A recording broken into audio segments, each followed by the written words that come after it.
LDF സ്വതന്ത്ര സ്ഥാനാർത്ഥി advocate T Ashok കുമാറിന്റെ ജനസമ്പർക്ക യാത്ര മാഹിയിൽ വിവിധയിടങ്ങളിൽ സംഘടിപ്പിച്ചു. വൻ ഭൂരിപക്ഷത്തോടെ മാഹിയിൽ LDF വിജയിക്കുമെന്ന് അഡ്വക്കേറ്റ് ടി അശോക് കുമാർ പറഞ്ഞു.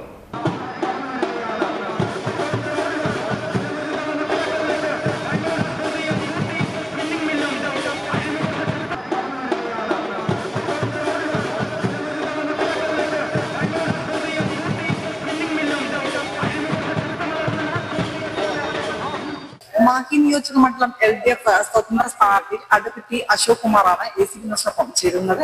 അദ്ദേഹത്തിന്റെ വിശേഷങ്ങൾ ചോദിച്ചറിയാം. എന്തൊക്കെയായും തെരഞ്ഞെടുപ്പ് പര്യടനം അവസാന ഘട്ടത്തിൽ എത്തിയിരിക്കുകയാണ്. ഇന്ന് നമ്മുടെ റോഡ് ഷോ ആയിരുന്നു. മാഹിയുടെ വളയിൽ കടപ്പുറത്ത് തുടങ്ങി പന്തക്കല്ല് മൂലക്കടവിൽ അവസാനിക്കേണ്ട റോഡ് ഷോ ആണ്. വളരെ നല്ല ആവേശകരമായ സ്വീകരണമാണ് പല ഭാഗത്തു നിന്നും കിട്ടിക്കൊണ്ടിരിക്കുന്നത്. ഏകദേശം ജനങ്ങൾ തന്നെ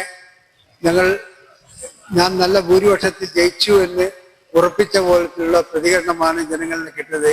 അതിനൊരു കാരണം ഇവിടെ മുസ്ലിം ലീഗും കോൺഗ്രസും രണ്ടായിട്ടാണ് മത്സരിക്കുന്നത്. എന്നിട്ടും മുസ്ലിം ലീഗിന്റെ കൊടിയും കെട്ടിയിട്ട് വോട്ട് പിടിക്കേണ്ട ഒരു ഗതികേടാണ് ഇന്നത്തെ കോൺഗ്രസിന് ഇവിടെ വന്നിരിക്കുന്നത്. അത് തന്നെ അവര് പരാജയപ്പെടുന്നുള്ള ഭീതി കൊണ്ടാണ് അങ്ങനെ ഒരു കാര്യം ചെയ്യുന്നത്. എല്ലാ സ്ഥലത്തും നമ്മുടെ നല്ല ശക്തമായ പ്രവർത്തനമാണ്. നമ്മുടെ പ്രവർത്തകർ ഒറ്റക്കെട്ടായിട്ട് നല്ല ശക്തമായി പ്രവർത്തിച്ചതിന്റെ അടിസ്ഥാനത്തിൽ പിന്നെ അധികാരമില്ലാതെ ഞാൻ ചെയ്ത കാര്യങ്ങളൊക്കെ ജനങ്ങൾ മനസ്സിലാക്കിയിട്ട് അത് അധികാരം കിട്ടിയാൽ എനിക്ക് ഒരുപാട് കാര്യങ്ങൾ ചെയ്യുന്ന ഒരു വിശ്വാസം ഇപ്പൊ ജനങ്ങളിൽ വന്നിട്ടുണ്ട്. അത് എൻ്റെ വിജയത്തിന്, എൻ്റെ ഭൂരിപക്ഷം കൂട്ടുന്നതിന് നല്ല കാരണമായിട്ട് വരും. വഴിയിലെ മൊത്തം വികസനമാണ് ഉദ്ദേശിക്കുന്നത്. ഇവിടെ 50-60 വർഷമായിട്ട് ഉള്ള അതേ റോഡുകൾ തന്നെയാണ് ഇന്നുള്ളത്. നിങ്ങളിപ്പോ യാത്ര ചെയ്ത റോഡുകളുണ്ടല്ലോ, ഈ റോഡുകളൊക്കെ 50 വർഷം മുന്നേ ഇതേ വീതിയിലുണ്ട്. ആകെ ഒരു റോഡ് മാത്രമേ വീതി കൂട്ടിയുള്ളൂ, മാഹിയിൽ മഞ്ചക്കൽ റോഡ്. അത് രാമചന്ദ്രൻ മാസ്റ്റർ MLA ആയ സമയത്താണ്. അതുപോലെ ഇന്ത്യയിൽ ഒരു ബസ് സ്റ്റാൻഡും ഇല്ലാതിരുന്ന ഒരു മുനിസിപ്പാലിറ്റി ആയിരുന്നു Mahe municipality. Bus stand, town hall. അങ്ങനെ രാമചന്ദ്രൻ മാസ്റ്റർ MLA ആയപ്പോൾ ടൗൺ ഹാൾ കൊണ്ടുവന്നു. ഇനിയിപ്പോ ഒരു ബസ് സ്റ്റാൻഡ് കൊണ്ടുവരണം. നമ്മളൊരു പ്രപ്പോസൽ എൻ്റെ മനസ്സിലുള്ളത്, ഇപ്പോഴുള്ള മൈതാനത്തെ ബസ് സ്റ്റാൻഡ് കം ഗ്രൗണ്ട്, താഴെ ബസ് സ്റ്റാൻഡ് മേലെ ഗ്രൗണ്ട് ആയിട്ടുള്ള പ്രപ്പോസൽ ഉണ്ട്. അതുപോലെ ഇവിടെയുള്ള റോഡുകളുടെ വീതി കൂട്ടണം. അതിൽ കൂടുതലായിട്ട് ആരോഗ്യമുള്ള ഒരു മാഹി എന്നുള്ളതാണ് എൻ്റെ കോൺസെപ്റ്റ്. മുഴുവൻ ആളുകൾക്കും ആരോഗ്യ ഇൻഷുറൻസ് പരിപാടികൾ, ഇൻഷുറൻസ് ചേർക്കുകയും അതുപോലെ നല്ല ഹരിത പച്ചക്കറികൾ, വിഷരഹിത പച്ചക്കറികൾ. ഞാൻ ഇപ്പോഴും ഒരു വർഷം 20,000-ലധികം പച്ചക്കറി തൈകൾ വിതരണം ചെയ്യുന്നുണ്ട്.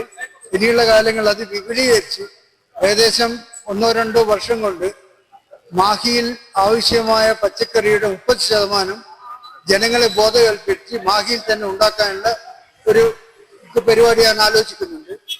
അതുപോലെ ആരോഗ്യമുള്ള മാഹിക്ക് വേണ്ടി ഇപ്പോൾ എൻ്റെ നേതൃത്വത്തിൽ ഒരു ഫുട്ബോൾ കോച്ചിങ് ക്യാമ്പ് നടക്കുന്നുണ്ട്. വിദ്യാഭ്യാസത്തിന്റെ കാര്യത്തിലാണ് കൂടുതൽ ഊന്നൽ നൽകേണ്ടത്. നമ്മുടെ വിദ്യാഭ്യാസം മാത്രമല്ല, അതിന്റെ കോച്ചിങ് ക്ലാസ്സസുകൾ. ഇപ്പോൾ പണ്ട് മാഹിയിലെ ഉദ്യോഗസ്ഥന്മാരിൽ നല്ല പോളിസിയിലെ ഹൈ ഓഫീസേഴ്സ് അടക്കം നല്ല ശതമാനം ഉദ്യോഗസ്ഥന്മാരൊക്കെ മാഹിക്കാറായിരുന്നു. പക്ഷേ നിർഭാഗ്യവശാൽ ഇപ്പൊ ഒരു 150-200 ആളുകളെ സെലക്ട് ചെയ്ത് കഴിഞ്ഞാൽ 2-3 മാഹിക്കാർ മാത്രമേ ഉണ്ടാവുന്നുള്ളൂ.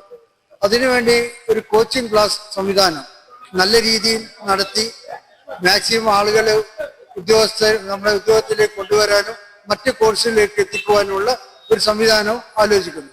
എത്ര ഭൂരിപക്ഷം എന്നുള്ള മാത്രമേ ക്വസ്റ്റ്യൻ ഉള്ളൂ.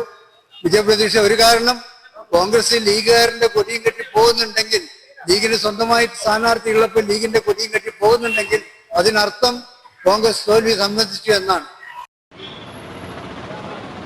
പൊട്ടിപ്പൊളിഞ്ഞ റോഡുകളും നിരവധി തവണ തറക്കല്ല് മാറ്റിയിട്ട കൊല്ലൂർ ആശുപത്രിയും കൂട്ടിക്കിട്ട സ്പിന്നിംഗ് കിട്ടും അടിമകത്തെ ശക്തി പകർന്ന